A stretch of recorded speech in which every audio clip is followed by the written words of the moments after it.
বড় কোনো বিপদে পড়ার আগে এখনোই আমার ভিডিওটি দেখুন, কেননা আপনি এতদিন ধরে ইন্টারনেটে যত কিছু সার্চ করেছেন, ক্রোম ব্রাউজারে, ইউটিউবে, সমস্ত কিছুই কিন্তু আপনার ফোনে সেভ হয়ে রয়েছে।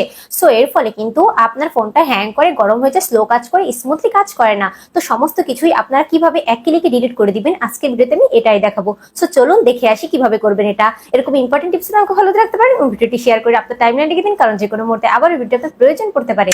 শুরুতেই আপনারা আপনার ফোনের ক্রোম ব্রাউজারে চলে যাবেন। ক্রোম ব্রাউজারে গিয়ে এখানে সার্চ বক্সে লিখে দিবেন মাই অ্যাক্টিভিটি। ভালো করে দেখুন যে মাই অ্যাক্টিভিটি লিখে আপনারা সার্চ দিয়ে দিবেন। মাই অ্যাক্টিভিটি লেখার পরে প্রথমে যে ওয়েবসাইটটি চলে আসবে, আপনারা এই প্রথম ওয়েবসাইটের উপর জাস্ট একবার ক্লিক করে দিবেন।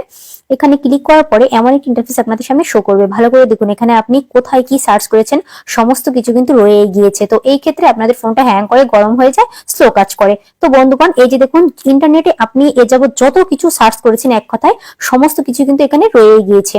তো এইগুলো কিন্তু আমাদের ফোন থেকে ডিলিট করতে হবে পার্মানেন্টলি ভাবে। তো এর জন্য কি করতে হবে, এই যে দেখুন এখানে ডিলিট লেখা রয়েছে, আপনারা এখানে একবার ক্লিক করে দিবেন। এখানে ক্লিক করে দেওয়ার সাথে সাথে এমন একটা ইন্টারফেস শো করবে। তো এখান থেকে এই যে দেখুন অল টাইম যে রয়েছে, আপনারা অল টাইম সিলেক্ট করে দিবেন। অল টাইম ক্লিক করে দেওয়ার সাথে সাথে নিচের দিকে দেখুন নেক্সট লেখা রয়েছে, আপনারা এখানে একবার ক্লিক করবেন। ওকে, তারপর নিচের দিকে দেখুন ডিলিট লেখা রয়েছে, আপনারা ডিলিটের উপর ক্লিক করবেন। দেন এই যে গট ইট, এখানে একবার ক্লিক করে দিবেন। ওকে, সাথে সাথেই কিন্তু সমস্ত কিছু ডিলিট হয়ে গিয়েছে। এই যে দেখুন আর কিন্তু কোনো কিছু নেই। সো বন্ধুগণ, এইভাবে খুব সহজে আপনার ফোনটাকে রকেটের মতন গতি করতে পারবেন। ফোনটা খুব স্মুথলি কাজ করবে। ওকে, দ্যাটস ইট।